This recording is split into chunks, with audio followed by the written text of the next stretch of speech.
আজকের এই নির্বাচনী ইশতেহার প্রকাশের চট্টগ্রাম ৩ আসনের জামায়াত মনোনীত প্রার্থী মোহাম্মদ আলাউদ্দিন শিকদার সুরক্ষিত, সমৃদ্ধ ও পর্যটন বান্ধব সন্দ্বীপ স্লোগানুরের সামনে রাহি ১২ দফা নির্বাচনী ইশতেহার ঘোষণা করি।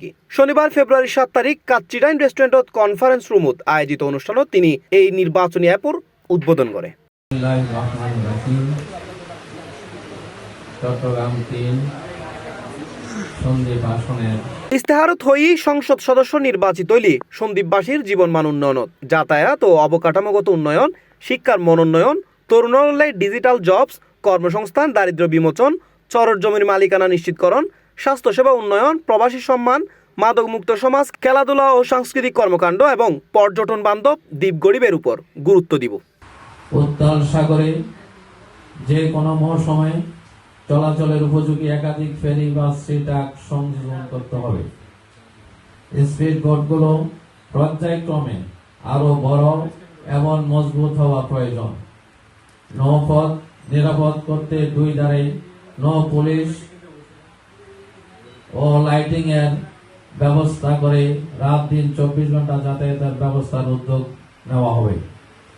স্মার্ট নৌপথ অ্যাপ এর মাধ্যমে নৌ যাতায়াতের নিরাপত্তা যথাসম্ভব নিশ্চিত করা সম্ভব হবে।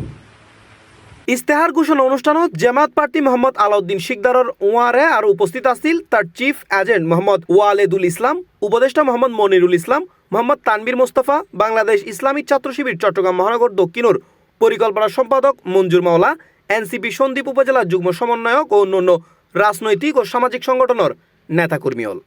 সন্দ্বীপকে ইতিবাচক ধারায় পরিবর্তনের সবচেয়ে বড় হাতিয়ার হল সর্বস্তরে গুণগত শিক্ষা নিশ্চিত করা।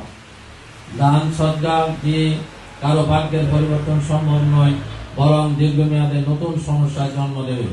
চীনে একটা প্রাচীন প্রবাদ আছে, ১ বছরের পরিকল্পনা করলে শস্য বপন করো, ১০ বছরের পরিকল্পনা করলে তাহলে আমাদের বাকি পেশাজীবী সহ এখানে প্রায় ৩০০ জন হবে।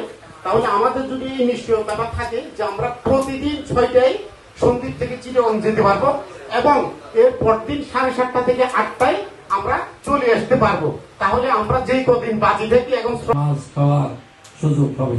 C plus TV, Chittagong.